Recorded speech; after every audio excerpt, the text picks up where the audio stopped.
All right, I have started recording. This video is going to be totally unedited, uncut, and it's going to be shot in one take.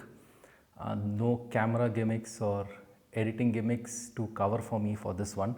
And I'm going to tell you why I am doing this video in this format.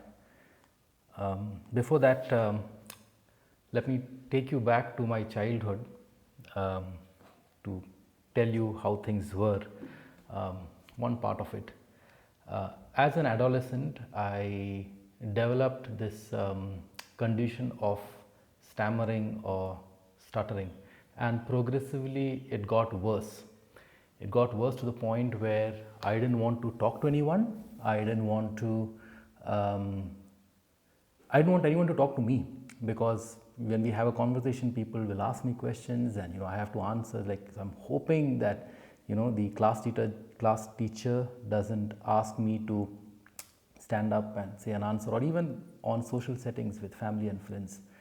And there was a lot of embarrassment and shame and rejection, and it came to a point where I was just, in my mind at least, stuck to myself. I didn't want to come out. Fast forward a few years to college, my stammering and stuttering reduced, but I was still an introvert, and I liked keeping to myself. I didn't want to put myself out, and then I developed this love for photography, which we'll keep for another video. But the combination was perfect, because in photography you are on the other side of the camera, and I, being an introvert with a history of stammering and with a little bit of stammering residue of that lingering on in me, and being an introvert, and then kind of not having any self-confidence, I picked up photography, and that's like a perfect match. Both of them go well fantastically. It's like biryani and thumbs up, or idiyappam and mutton curry, or bread and eggs. You get the point, right? So that's how I was. And eventually we may all have a similar background, not maybe with stammering or stuttering, but some sort of things that have happened in the past which prevents ourselves from actually doing things, which prevents ourselves from taking action or putting ourselves out there, or even just doing things that we are supposed to do, because we have those shells to hide under. We, whether it's our own doing or whether it's happened to us, that doesn't matter. And the reason why I am doing this video in this format, where it's totally uncut, totally unedited, and it's one take, so whatever I do in this take, I'm going to put it out there, is that I want to show myself or put myself out there in the public for the world in what is possibly the worst, or like a very low point when it comes to my camera confidence, right? Where there will be awkward pauses, like how it's happening now. There will be thoughts in my mind, and I'm not able to articulate it, where there will be ums and ahs that you just heard. So this so-called professional for 15-20 years, going to be 20 years soon, is not looking like a big professional in front of the camera. And the reason why I want to put it out there like this is because my reasoning is this: when I put myself out there in the lowest possible form, whatever I do going forward is going to be better than this, right? Hopefully it can't get worse than this. So then going forward, after this video is done, what else do I have to lose? I have nothing to lose after this, right? We all hold on to things thinking that there is so much at stake. No, there is not a lot at stake actually. We have nothing to lose once we have shown our weak side, our vulnerable side. Then we have nothing else to lose, right?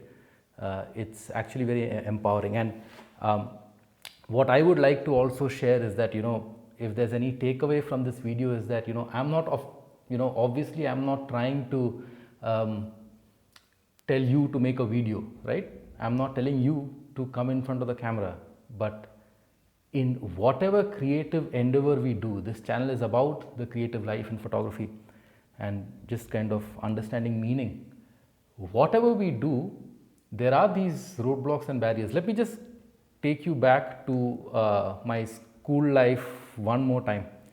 In drawing class, I remember there have been times where the teacher will give an assignment to do a drawing, and I have done my drawing.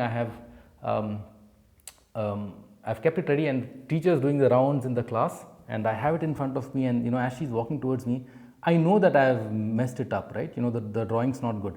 I still don't draw well, by the way. So I know I've messed it up, and as she's coming in my mind, I'm thinking, I hope she likes it. It's like this idea that I have to reach a minimum standard for it to be even presentable to someone who may or may not approve of that. We all do stuff and show it to people who we know will approve it, right? Whether it's our spouse or our parents, siblings, friends, whatever.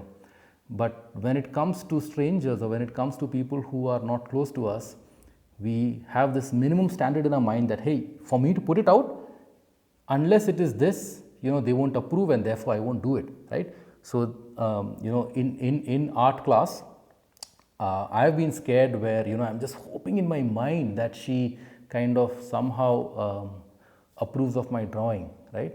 So that's the same thing. If what I want to tell you is that if you're watching this video, you want to do something, keep that approval standard out of your mind. Don't let that stop you from actually doing things. Going back to an example of street photography, I don't know the number of times where I have been asked, how do you take out the fear of photographing strangers on the street, right? I have been doing street photography for 20 years, at least 20 years, right? Guess what? I'm still anxious sometimes when I take pictures of strangers on the street. Still. Maybe I'm not as anxious as I was before, but I still am.